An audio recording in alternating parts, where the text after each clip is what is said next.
अम्मा 30 रुपए के जामुन कर दो। हाँ हाँ बिटिया देती हूँ, ये लो। मम्मी ये बूढ़ी अम्मा इस उम्र में भी कितना काम कर रही हैं। हाँ बेटा, शायद इनका इस दुनिया में कोई नहीं होगा, तभी तो इतनी उम्र में भी खुद काम कर रही हैं। चलो बेटा, ऑटो वाला वेट कर रहे हैं। उस औरत की बातों को सुनकर जानकी नाम की उस बूढ़ी औरत की आंखें भर आती हैं और वो अपने आप से ही बातें करने लगती है। हाँ, आज मैं इस दुनिया में अकेली हूँ, पर कल तक मैं अकेली नहीं थी, मेरा भी परिवार था। पर सुनो जी, पापा को गए 1 महीना हो गया, पर तुम्हारी माँ अभी तक सदमे से बाहर नहीं आई। घर के सारे काम मैं करूं और वो आराम से बैठकर रोटियां तोड़े। मैं कोई नौकरानी नहीं हूँ, तुम इन्हें किसी वृद्धाश्रम में छोड़ाओ, मैं तंग आ गई हूँ इनसे। तुम जानती भी हो सुधा, तुम क्या बोल रही हो? ये घर माँ के नाम है, अगर माँ चली गई तो उनके साथ ये घर भी चला जाएगा, फिर रहना सड़क पर। बात करती हो। लाओ मेरा टिफिन दो, मैं लेट हो रहा हूँ। विनोद काम पर चला जाता है, तभी जानकी मंदिर से आ जाती है। पोता सूरज भी साथ था। मम्मी देखो, दादी माँ और मुझे प्रसाद में खीर मिली, आप भी खाओ ना मम्मी। मुझे नहीं खानी, और चुपचाप जल्दी से खीर खत्म कर और पढ़ने बैठ। एक संडे का दिन होता है और पूरा दिन तू घूमने फिरने में लगा देता है। और माँ जी, आपको जब मैंने बोला था आज मशीन लगाकर कपड़े धो देना, तो आपसे कपड़े तो धुले नहीं, सुबह सुबह पूजा करने मंदिर चली गई। अब मशीन लगाकर कपड़े धो लो, बड़ी मेहरबानी होगी। चिंता मत करो बहू, मैं बस मशीन लगाने ही जा रही हूँ। सुधा का यही स्वभाव था, वो अपनी सास जानकी पर अत्याचार करती थी। घर के सारे काम जानकी ही करती थी। पति के दुनिया से चले जाने के बाद जानकी पर मुसीबतों का पहाड़ टूट पड़ा। जानकी की बहू सुधा तो इसी फिराक में थी कि किस तरह से जानकी को इस घर से धक्का देकर उनके घर की मालकिन बन जाए, और उसे मौका मिल ही गया। अरे मैं मर गई, ये गर्म पानी बाल्टी में किसने रखा था? मेरा हाथ जल गया। जरूर ये काम माँ जी का है, वो तो चाहती है कि मैं मर जाऊं और उन्हें इस घर में आराम से रहने को मिले। क्या हुआ सुधा, तुम्हारा हाथ कैसे जल गया? ये सब तुम्हारी माँ के कारण हुआ है। उन्होंने ही जानबूझकर बाल्टी में गर्म पानी भरकर रखा था ताकि मैं नहाने जाऊं तो मैं जल जाऊं। अब मैं इस घर में एक पल भी नहीं रहूंगी, मैं जा रही हूँ यहाँ से। माँ, आपको शर्म आनी चाहिए, आपकी वजह से आज मेरा घर परिवार टूट रहा है। आप कहीं चली क्यों नहीं जाती हो? मेरी इसमें कोई गलती नहीं विनोद बेटा, मुझे तो बहू ने ही कहा था कि उसे गर्म पानी से नहाना है, और मैंने उसे कहा भी था कि बाल्टी में गर्म पानी मैंने रख दिया है। मुझे नहीं पता कि ये बहू ऐसा क्यों कर रही है। तुम बेकार में ही मुझ पर नाराज हो रहे हो। हाँ हाँ, मैं ही झूठी हूँ, आप ही सच्ची हो। रहो अपने बेटे के साथ, सूरज स्कूल से आ जाए तो मैं उसे लेकर चली जाऊंगी। चिंता मत करो सुधा, मैं कोई ना कोई इंतजाम कल तक कर ही लूंगा, पर माँ इस घर में नहीं रहेगी। विनोद काम पर चला जाता है और सुधा अपने कमरे में जाकर सो जाती है। कुछ देर बाद सूरज स्कूल से आता है, तब वो उठती है। मम्मी दादी कहाँ हो सब? अरे मेरा राजा बेटा आ गया, चल तू बैठ, मैं तेरे लिए अभी खाना लगाती हूँ। माँ जी, खाना बन गया या नहीं? अरे ये कहाँ चली गई? मम्मी दादी कहाँ चली गई? उन्होंने मुझे बोला था आज वो मुझे पार्क में झूला झुलाने ले जाएंगी। सुधा पूरे घर में देखती है पर उसे कहीं भी जानकी नजर नहीं आती। वो विनोद को फोन मिलाती है। विनोद घर आता है।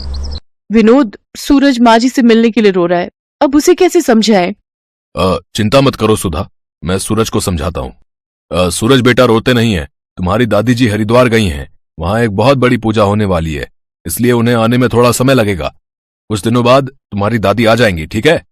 सुधा और विनोद किसी तरह सूरज को समझा देते हैं, पर वो दोनों जानकी के बारे में कुछ भी पता करने के बारे में नहीं सोचते।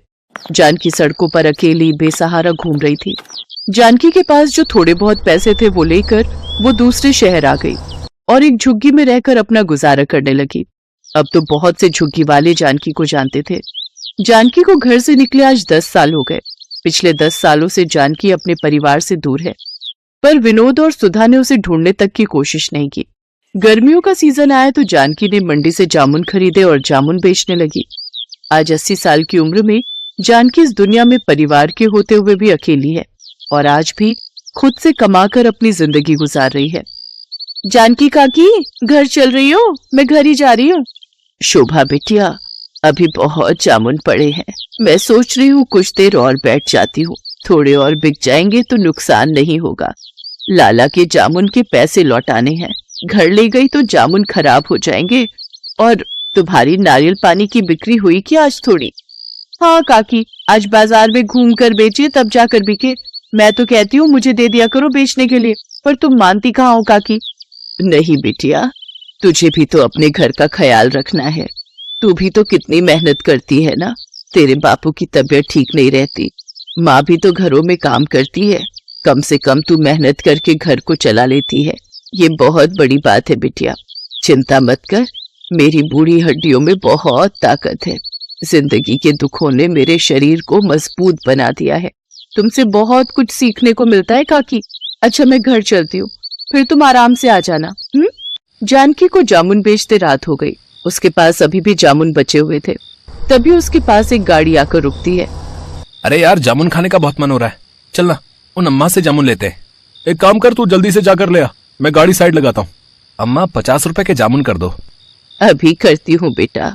अम्मा मेरे पास 500 का नोट है, आपके पास खुले होंगे? नहीं बेटा, मेरे पास खुले तो नहीं है। सूरज, सूरज, तेरे पास 50 रुपए है क्या? जरा पकड़ा दे है तो। सूरज। जानकी सूरज नाम सुनकर थोड़ी घबरा जाती है। अचानक वो लड़का गाड़ी से बाहर निकलता है और जानकी को देखकर चौंक जाता है। दादी माँ, और यहाँ? सूरज तब छोटा था। 10 साल का बच्चा सूरज आज 20 साल का हो चुका था। सूरज अपनी दादी को पहचान गया और वो दादी दादी कहकर अपनी दादी के गले लगकर फूट फूट कर रो पड़ा। सूरज कॉलेज में पढ़ रहा था तो वो इसी शहर में रहता था। सूरज को जानकी से सारी बात पता चलती है और वो भी अपने पोते से लिपट कर खूब रोती है। इसके बाद जानकी सबसे विदा लेकर अपने पोते सूरज के साथ अपने शहर अपने घर पहुंचती है। जानकी को सूरज के साथ देखकर विनोद और सुधा हैरान रह जाते हैं, पर सूरज गुस्से में था। मम्मी पापा, आखिरी बार आप लोगों से मिलने और अपना सारा सामान लेने आया हूँ। आज के बाद मैं आप लोगों को अपनी शक्ल कभी नहीं दिखाऊंगा। मैं दादी के साथ रहूंगा। आपने मुझसे झूठ बोला कि दादी माँ हरिद्वार गई हैं, पर आज 10 साल बाद दादी की हालत देखकर सचमुच मुझे आपको अपने माता पिता कहते हुए भी शर्म आ रही है। मैं हमेशा दादी माँ के बारे में आपसे पूछता था, पर आप हमेशा टाल देते थे। कहीं ऐसा ना हो जैसा आपने दादी माँ के साथ किया है ना, कल आपके साथ ऐसा हो जाए। पर नहीं, आपके साथ ऐसा कुछ नहीं होगा, क्योंकि मैं तो आप दोनों के साथ अपने सारे रिश्ते तोड़कर दादी माँ के साथ जा रहा हूँ। नहीं सूरज बेटा, ऐसा मत कर, हम तेरे बिना जी नहीं पाएंगे। हमें माफ कर दो सूरज बेटा, ऐसा मत करो। तुम हमारे बुढ़ापे का सहारा हो। अच्छा, तो दादी माँ के बुढ़ापे का सहारा भी तो आप ही थे ना? तब आपने क्यों नहीं सोचा मैं आप दोनों की नहीं सुनूंगा, मैं दादी माँ के साथ जा रहा हूँ। सूरज जानकी के साथ वापस जाने लगता है।